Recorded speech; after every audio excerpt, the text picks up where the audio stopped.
aqui hoje para uma conversa com a nossa arquiteta Camila Forbeck. Vamos começar o nosso bate-papo falando um pouquinho sobre as cores. Camila, o que é o círculo cromático? Bom, ao longo de muitos anos foi se estudando a cor, né, e aquela interferência que ela tem no nosso comportamento. É algo que pra gente é bastante intuitivo, tem a ver com a cultura, porque cada cor, em cada região, de acordo com a vivência de cada pessoa, ela vai trazer ou traduzir um aspecto psicológico. Dentro desse estudo de cores, o círculo cromático ele partiu de um estudo, tá, de Isaac Newton. Foi ele que estabeleceu as cores nesse círculo, nessa roda, que a gente pode dizer. Então, o que a gente tem como cor? As 3 cores primárias que são percebidas por nós. Então, tem o vermelho, o ciano e o amarelo. Então, com base nas 3 cores primárias, a gente constitui praticamente todas as outras cores, que são as cores secundárias, que vêm da mistura dessas cores primárias. E a partir da mistura das cores primárias com as secundárias, a gente tem as cores terciárias. Então, em cima disso, ele constituiu 12 divisões de cores, que é o círculo cromático. E aí, claro, ele tem inúmeros nomes, né, ao longo, dependendo do que a gente quer trabalhar. Pode ser RGB, pode ser CMYK, que é para gráfica. Então, esse é o círculo cromático. Esse círculo cromático, ele tá dentro do que a gente percebe, como a gente percebe a cor. Então, a cor, ela tem 3 propriedades. Ela tem o matiz. O matiz é isso, é o que ele é. Então é verde, ou ele é vermelho, ou ele é amarelo, ou ele é rosa. Esse é o matiz. Todas as cores derivam desse matiz. Depois ele tem a saturação. A saturação da cor é basicamente assim, o quanto ela é intensa ou não, tá? Quanto a gente tem ali misturadinho na cor, sabe quando a cor vai para acinzentado? É um vermelho acinzentado. Então o que é esse vermelho? Ele é um vermelho, matiz vermelho, mas com baixa saturação, ou seja, ele está mais misturadinho para o cinza do que mais saturado, que aí é o vermelho bem intenso. E a outra propriedade é a luminosidade, é o tanto de luz que a gente percebe que essa cor reflete. Então, todas as vezes que alguém pergunta assim, mas que cor que eu uso, né? Tipo, qual é a cor que vai me acalmar? Qual é a cor? Então, a gente pode dizer que, na verdade, não é a cor em si, mas uma das propriedades da cor que vai trazer esses efeitos psicológicos pra gente. Então, é muito interessante que dentro de uma pesquisa imensa, tá? Que é a Eva Heller, que tem um livrinho aqui que eu vou deixar de dica para quem quiser entender sobre cor, sobre a psicologia das cores, ele é interessantíssimo para ler. Ela fez uma pesquisa das percepções das cores nos seres humanos. Então, o que a gente percebe em cada cor? Uma questão que é muito interessante é que notou-se que, por exemplo, o mesmo verde, ele pode ser um verde calmante, que nos remete à natureza, mas ao mesmo tempo ele pode ser um verde que nos lembre perigo, veneno, por exemplo. Então, aqueles sapos venenosos, que eles são super coloridos. Por quê? Porque não depende só da cor, mas sim do acorde cromático, que a gente chama, que são as cores que estão relacionadas com aquela. Tá? Além disso, qual é a outra função que a cor tem? A cor, ela é uma onda, né? Então, as ondas mais baixas, que são as ondas das cores quentes, né? Ela traz para nós essa mesma sensação. Então, as ondas mais baixas, elas diminuem nossa pressão arterial e as mais altas aumentam. Então, por isso que a gente classifica como cor quente ou cor fria. Por exemplo, se a gente pintar um ambiente todo de tons quentes, vermelhos, amarelos e alaranjados, e desse ambiente a gente entrar num outro ambiente com cores azuis, a gente vai ter a sensação que o outro ambiente é mais frio. Né? Então, essa é a questão que está por trás da psicologia das cores, tá? Do que ela vai trazer, do que ela vai traduzir para nós no nosso comportamento. Mas não é a cor sozinha. Ela tem que estar sempre no contexto. Camila, e como que a gente usa as cores do círculo cromático para combinar num ambiente ou na nossa roupa? Como que a gente combina as cores? Então, existem algumas teorias de harmonização que a gente chama. Então, por exemplo, as cores análogas são as cores que estão lado a lado no círculo cromático. Essas cores combinam entre si. Então, sempre que você quiser criar um ambiente e tiver alguma dúvida, vai para o círculo cromático. As cores análogas, elas se completam. A mesma coisa, as cores que estão opostas ao círculo cromático, né? Por exemplo, que são as complementares. Então, é o laranjado que está oposto do azul, por exemplo. Só que assim, o que eu falo, não é só isso que vai fazer com que o ambiente fique harmônico, né? Ele já é um passo para a gente saber quais cores, como usar nas cores sem errar, né? Então, as cores complementares, se elas estiverem na mesma saturação, por exemplo, então o laranjado vibrante vai combinar mais com o azul vibrante. Sempre que você buscar pela vibração da cor, ela também vai se combinar. Entendeu? A outra coisa que também é interessante do círculo, trabalhar com tríades. Então a gente escolhe uma cor, ou vamos supor que a gente já tem uma cor dentro do ambiente, que sei lá, que seja um vermelho. A gente pula 2 casinhas do círculo cromático, escolhe essa terceira cor, depois pula de novo. Então vai formar um triângulo. Aí dentro desse triângulo a gente também, essas cores, elas se harmonizam. Né? A partir desse círculo a gente consegue criar N composições dentro do ambiente, de maneira que a gente tenha uma percepção visual de que o ambiente tem uma certa estética. Sim, e ficando sempre na mesma intensidade da cor para ficar harmônico, é isso? Sim, a intensidade é um dos itens que, se a gente usa a intensidade como elemento, a gente vai estar em harmonia. Se a gente usa, por exemplo, a mesma luminosidade da cor, também, tá?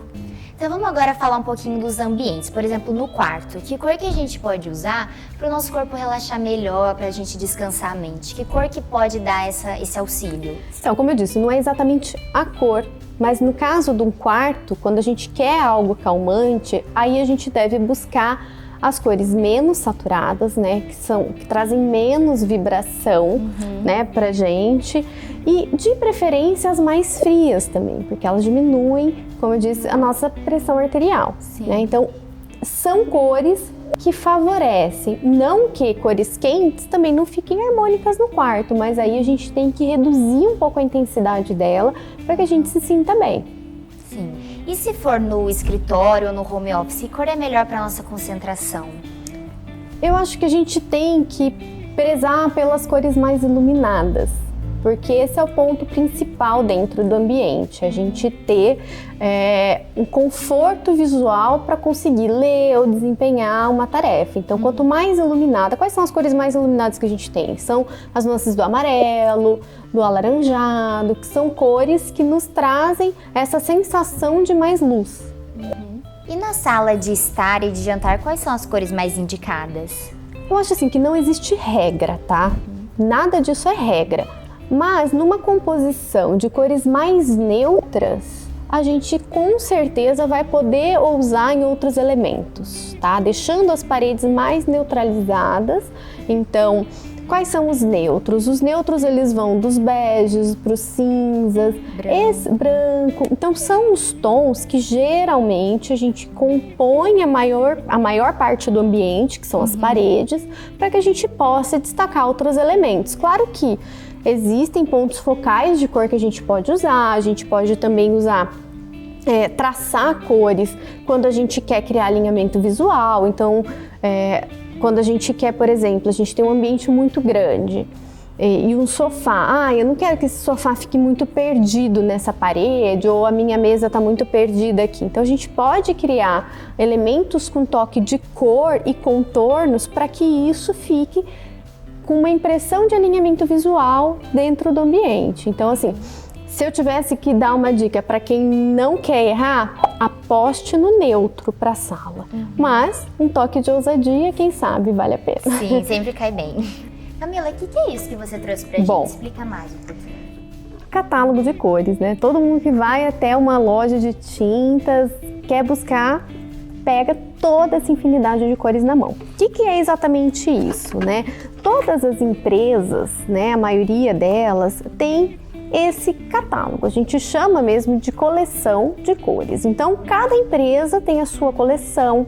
Cada coleção, eventualmente, são definidas ano a ano. Por quê? Porque na questão da psicologia das cores, por exemplo, hoje a gente está vivendo um período que a gente ainda não tinha vivido, né? De uma pandemia. Então, as pessoas vão buscar neutralizar, descarregar energia dentro de casa. Então, as empresas, elas lançam as cores do próximo ano em vista da nossa vivência, né? Então, aqui, nessa cartela, vão ter as cores que são as tendências, mas também tem as cores padrão. Aqui, o que a gente pode dizer, por exemplo, aqui no amarelo, lembra que eu falei da questão da saturação? Então, quanto mais para cima aqui, tá mais misturadinho com o branco. Quanto mais para baixo, ele tá mais misturado com o preto. Então, aqui ele está mais saturado.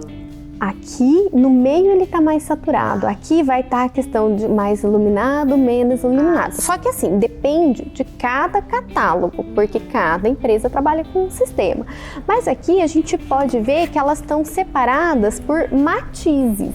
O que é o matiz? Então, é o matiz do vermelho, é o matiz do amarelo, o matiz do azul e assim sucessivamente. Então, quando você quiser trabalhar, eu quero trabalhar as cores análogas, então eu vou ter um ambiente mais pro vermelho, mas levemente pigmentado pro azul, porque o roxo, ele é o vermelho pigmentado pro azul. Então, a gente vai trabalhar no matiz do vermelho. E aí, quanto menos intensidade mais para cima, mais intensidade, mais escuro, mais para baixo. Então, quando você for trabalhar cores análogas, você pode, na própria cartela do catálogo, saber qual é a combinação que vai ficar mais harmônica. Tem também, geralmente, ela é separada pelos neutros, que eu disse para você, né? Então, aí a gente entra lá nos tons mais suaves, nos que são mais misturados com brancos, que são os pastel. Então, esses são os tons mais suaves. Então, no próprio catálogo, a gente consegue trazer essas referências. O que eu gosto bastante é de olhar, né? Então, trabalhar mesmo a luminosidade vai fazer com que a composição seja harmônica. E aí, em cada linha, ela vai corresponder na outra cor pela mesma luminosidade ou pela mesma saturação. E esse aqui, então, é um facilitador na hora da gente buscar. Embora tenha uma infinidade de cores, mas pegando as referências do círculo cromático e essas diquinhas, assim, né, da própria maneira como o catálogo ele é configurado, a gente já consegue escolher cores que vão ficar bonitas no ambiente. Então, porque, por exemplo, isso daqui eram as cores tendência da Souvenir. Então, ela nem tá no catálogo físico, tá vendo? Esses aqui são as cores da Souvenir Revela 2020, que era do ano passado. Desse ano eu não tenho ainda, mas que são a cor desse ano pela Souvenir, chama Meia Luz. É uma cor muito legal, que ela vai, sabe, no final da tarde, quando o céu tá ficando levemente rosado, meio pro azul, assim. Então, ele é um rosa com um pouquinho de lilás. Por conta dessa busca mesmo que a gente tá, né, do espiritual mesmo, né, desse resgate que a gente... Uma calmaria. Da calmaria. Um acolhimento. Camila, muito legal o nosso bate-papo, obrigada por aceitar o nosso convite. E se ficou alguma dúvida, você pode deixar aqui embaixo nos comentários e também no nosso Instagram. A gente sempre está deixando lá uma caixinha de perguntas e você pode deixar as suas dúvidas para a nossa arquiteta Camila. E não se esqueça de deixar o seu like e se inscrever no nosso canal.